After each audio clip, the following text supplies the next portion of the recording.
Add பண்ணிவிட்டு நல்லா அந்த மசாலாலே கோட் ஆகிற மாதிரி நல்லா வதக்கி விடுங்க.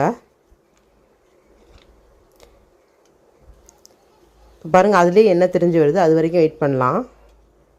இது மாதிரி வந்ததுக்கப்புறம் நம்ம மிக்ஸி ஜார்லாம் கழுவி இந்த தண்ணியை வந்து இதில் ஊற்றிக்கலாம். இப்போ நல்லா கொதிக்கிட்டோம்.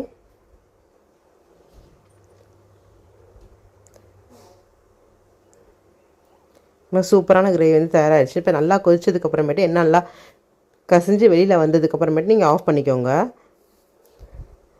இது வந்து பூரி, சப்பாத்தி, சாதம் எல்லாத்துக்குமே சூப்பராக இருக்கும். கண்டிப்பாக ட்ரை பண்ணி பாருங்கள். இதில் ஸ்ப்ரிங் ஆனியன்ஸ்லாம் நம்ம ஆட் பண்ணனால ரொம்பவே டேஸ்டியாக இருக்கும். ட்ரை பண்ணி பார்த்து உங்கள் ஃபீட்பேக் எனக்கு மறக்காமல் தெரியப்படுத்துங்க. சேனலை சப்ஸ்கிரைப் பண்ண மறந்துடாதீங்க. இந்த வீடியோ பிடிச்சிருந்தால் லைக் பண்ணுங்கள், ஷேர் பண்ணுங்கள், சப்ஸ்கிரைப் பண்ணுங்கள். தேங்க்யூ ஃபார் வாட்சிங் ஃப்ரெண்ட்ஸ். டேக் கேர், டாட்டா, பாய்.